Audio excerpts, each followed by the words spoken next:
This year is going to be the 10-year anniversary of WWE 2K15, one of the most controversial and polarizing wrestling games of all time. As you guys know, this is a game that for the longest time I absolutely despised, a game that really broke my heart, and even though as time has gone on, I have moved on and don't hate it that much anymore, I will never forget the depression that this game gave me back in 2014. 2K15 was following up one of the greatest wrestling games ever, and it was going to follow it up on a new generation of consoles. They had the perfect base with 14, and now with better technology at their hands, they had everything right in front of them to make another classic. And yo, when the first piece of footage for 15 dropped, it was a surreal experience. It easily made this the most anticipated wrestling game of my life. The graphics, the lighting, it genuinely looked amazing. We knew they had the gameplay down because everyone loved the gameplay of the last few games, and it really seemed as if the series was truly going next gen and everyone was ready.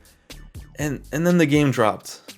I fucking hated this game. 2K15 on the PS4 and Xbox One was the most disappointing video game I'd ever bought in my life at that point. We went into this expecting greatness. We were expecting something even better than 14. At worst, something that was the same. It was something that was almost impossible to mess up. And they did it. They ruined it. Instead, we got one of the worst follow-ups we could have possibly imagined. They took the fast, snappy gameplay and they made it slow and sluggish. They took 2K14, which was relatively smooth and just filled with so many glitches it didn't make any sense. This game would crash more than a blind driver on a highway. The creation suite was butchered, career mode was garbage, gameplay was downgraded, freedom was gone, 60% of the features were taken away. Yo, this game was down so bad you couldn't even create women in the game.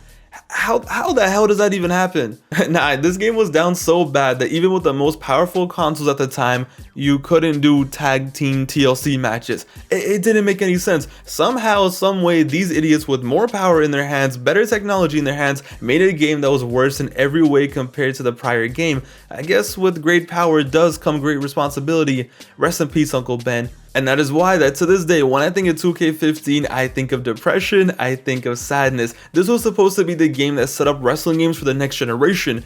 Instead, it was the one that set it back for years. And I thought this was a pretty universal experience. I thought everyone like me was a bozo who spent $400 on a PS4, spent a year being excited for the next gen wrestling game, and got clapped with this and ended up playing Bloodborne instead.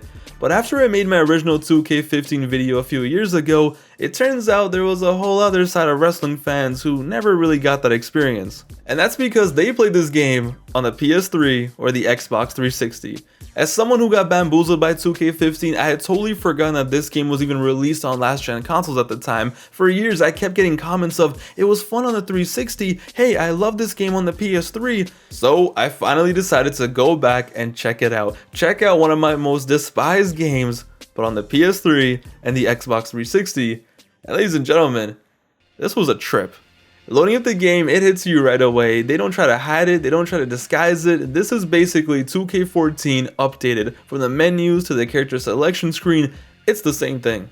But nah, it was a trip starting the game and then starting a match and seeing the Wrestlemania 30 arena on the PS3 with these graphics. It was a trip seeing Batista, 2014 Batista on the PS3 with these graphics. I had only ever seen this arena on next gen. I only ever saw Batista on next gen. Same with Bray Wyatt, same with all the other additions, and it tripped me the hell out to see them look like this. This game looks like a fan-made mod of 2K14, it really does. Yo, if you told me that some random Indian kid made this and developed it himself, you know, to play on his Android phone and upload to YouTube, I would have believed you. And yo, the graphics hit me right away. This was the same engine and graphics they had been using since 2011, and now in 2024, I think it's safe to say that not only did these graphics not age well, they were pretty ass back in 2014 as well.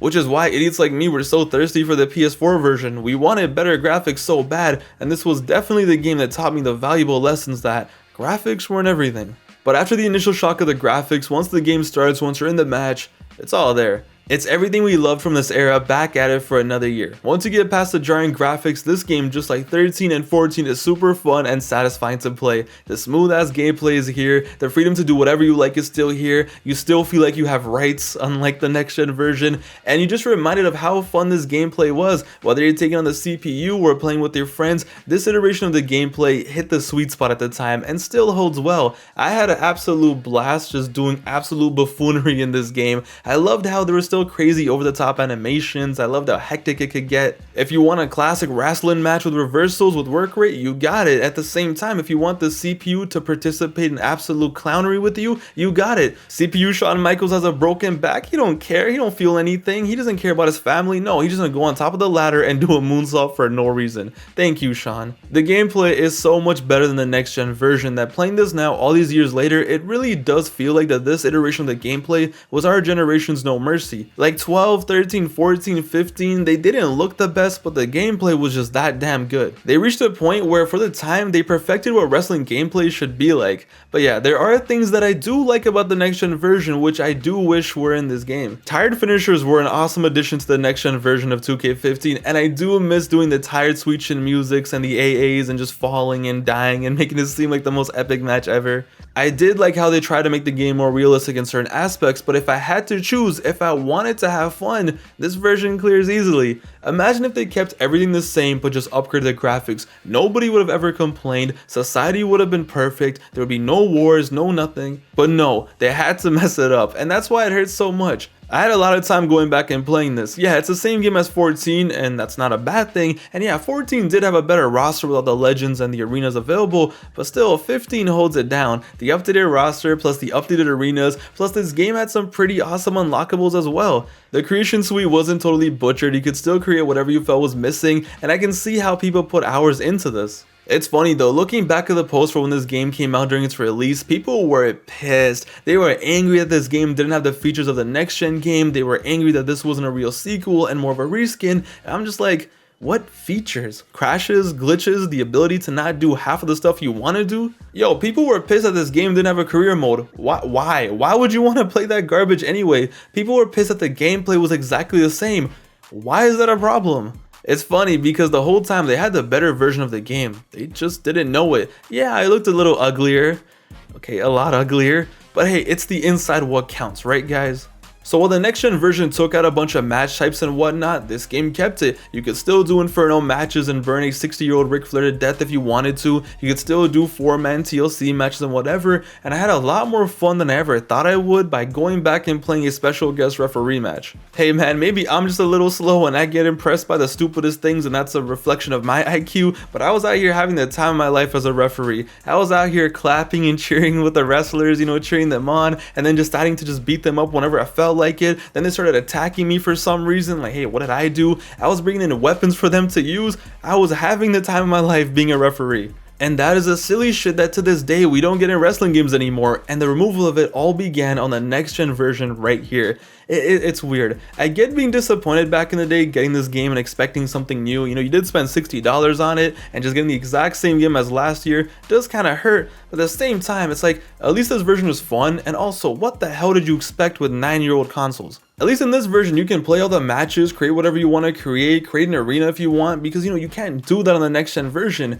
I had a great time just playing the most random matches, just choosing the most random idiots and turning the difficulty up and wilding out, which I think is definitely the best way to play this game. But luckily for old gen users, this game still did get one feature that the other version got, and it's a hell of a mode, and that was the 2K15 Showcase mode. To this day, this is easily a top 3 showcase in wrestling video game history. We live in a time where 2K can barely give us one fun showcase mode, but back here, we got 2 of them. A showcase where you get to go back and relive 2 legendary feuds, Triple H vs Shawn Michaels from the 2000s, and Cena vs Punk from the early 2010s. 2 stories you could relive that were so elite that probably could have gotten away with just having one of these, but instead, they blessed us. Yo, this was such a well-made showcase mode, put together so nicely, covering 2 different eras with a bunch of matches, unlockables, cutscenes. This still holds up. Now, of course, the graphics on this version are concerning at times, because look what they did to Vince.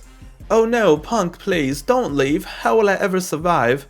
Nah man, that is not Vince. But despite that, this gives you hours of new content, a bunch of new unlockables, and really added to the experience, and it gave you the exact same experience as the other version. You don't miss anything by playing on this version. 24 combined matches. I mean, yo, 2K doesn't even know how to count up to 24 anymore. From 2 different eras, reliving classic moments, no matches missing, all the wrestlers are there, except for... The fact that you can replay the 2002 Elimination Chamber match with all the wrestlers is kind of crazy, and I think the Triple H and HBK showcase is just awesome, and even now it's a treat to play. I was originally only going to play a few matches for gameplay and call it a day, but before I knew it, I was almost done. I know showcase mode isn't for everyone, especially these days. Shit, it isn't for me either, but this one will always have a soft spot in my heart, and even now in 2024, even on old gen, still awesome to play. This game also brings over 2K14 Universe Mode, which once again isn't a bad thing. Somehow, this old ass Universe Mode works better in terms of having storylines than the new one, and honestly back then that was more than enough content to have the average wrestling fan invested for a few months. The gameplay, plus all the matches are there, plus the Freedom in Universe Mode, plus Showcase Mode, it's more than enough. But that didn't change the fact that, as mentioned before, a lot of people were still pissed at the game. And a lot of it has to do with the fact that there is no career mode in this game. Career mode in wrestling games has always been a staple. Whether it's season mode back in the day or Road to Wrestlemania, wrestling games always feel empty if there is no career mode. And in 13 and 14 there was no career mode, and 2K15 was bringing it back. And when I tell you people were hyped for this, yo, they were hyped for this. When it was announced, every comment, every discussion, every post on Reddit was all about career mode, career mode. Oh my god, I can't wait for career mode. It's the only thing people cared about. It was probably the biggest selling point of the game, and even more so than the graphics. People missed the mode that much. And when it was announced that it was only going to be in the next gen versions of the game, it broke people's heart. It left them devastated. And the worst part was, for all the people that did get a PS4 and did get the new gen version, the career mode was garbage. It was bare bones, it was bland, it was as bad as it could have possibly been. Probably the most forgettable career mode they have ever made. So in a sense, this version of the game dodged the bullet, but the nice folks over at Ukes and 2K at the time decided to give this version of the game a special mode just for them. Who got NXT? Get it? You know, like next, NXT, next, okay. This was a mode that we only got once and probably will never again, and this was my first time playing it, and at first I was like, alright, time to play this, let's get some footage, let's get it over with and call it a day. But yo, low-key, this mode was way better than it had any right to be. So there are 5 NXT wrestlers: Sami Zayn, Neville, Rusev, Corey Graves, and Bo Dallas. All 5 wrestlers which play very different from one another, and you gotta play and win 4 matches with them, reliving some real life matches. As the matches go on, they get harder and harder with some unique ass objectives, and yo, out of all my time playing this game, the most satisfying matches I had were in this mode. I love the objectives here, from the simple stuff like, oh, you know, win the match without reaching moderate damage levels, to kick out of your opponent's finisher, which in this game is surprisingly hard, to hey, oh, can you do a red arrow off the top of the ladder? Yeah, it would be my pleasure. This mode gets hard, the objectives get harder, and it never feels annoying in my opinion, and it just results in you putting in banger matches, and just after a while it just becomes banger after banger after banger, all while unlocking the NXT talent. I went back and I searched up this mode because I was curious about it, and I found some reactions from the people who played this back in the day, and they were all just crying and complaining, it's so unfair, it's so hard, why is the difficulty so bad? It's like, bro, shut up, this is actually fun, this is an actual challenge, you actually get to put on bangers. It isn't some crazy life-changing mode, I'm not going to be in my deathbed missing who got NXT mode, but it's actually fun, and there was some decent effort put into this, and you can see it. And what surprised me was, what left me shook was, after you complete the mode, or you know, once you thought you completed it, once you finish all the mini stories and you relive everything, you unlock something called Proving Ground, where you can take one of the 5 NXT wrestlers and go one-on-one with Super Cena. We had Defeat the Streak mode, now we have Defeat Super Cena, and this game does it better than 2K23. This is so cool, and it was such a surprise, and this was an actual challenge, and now this is actually hard. This is right up there with Defeat the Streak mode. It took me a solid 3-4 attempts to get this done. Super Cena is clearly on one over here, okay guys? Even though he doesn't have the crazy abilities like The Undertaker from last year, he's not going to go missing, the lights are not going to turn off, all that stuff. What makes this hard is, this is a normal match. DQ is on, count out is on. It's not like streak mode where anything goes. You can't go outside here and just abuse him with weapons, throw him back and pin him. Nah, you gotta beat him clean as a whistle. And I'm telling you, that is not easy, especially with how bad I am at pins in this game for some reason. I had no clue, I had no idea that this game had its own little Super Cena mode, and I love it. This alone clears the career mode on the next generation version. This caught me by surprise, and it was such a welcome surprise. So much fun, so clever. It just left me with a smile on my face. I was just there like, okay, respect 2K15 on PS3, I see you. And that's just how I feel about the entire game. Like I said, the roster isn't as good as 14, and there is some stuff still missing, right? You can't create a finisher, you can't create a story, and yeah, it's not 14. I would still play 14 over this, But yo, it's still a fire version. It's crazy how one version of the game can be so depressing and the other, quote unquote inferior version actually promotes fun and is actually better. Once again, I just don't understand, how did they not take this version, just increase the graphics, yeah, make it a little bit more realistic and call it a day? Why did they have to go with such extremes on the next gen version? It will never make sense to me. But no, I played this in 2024. I never thought I would be playing this in 2024, and I had a great time playing this. Would I have had the same reaction back in 2014? Probably not. No, in 2014, if I had this, I would still be wishing that I had the next gen version, just because I would assume it's better and it's, the shiny new toy.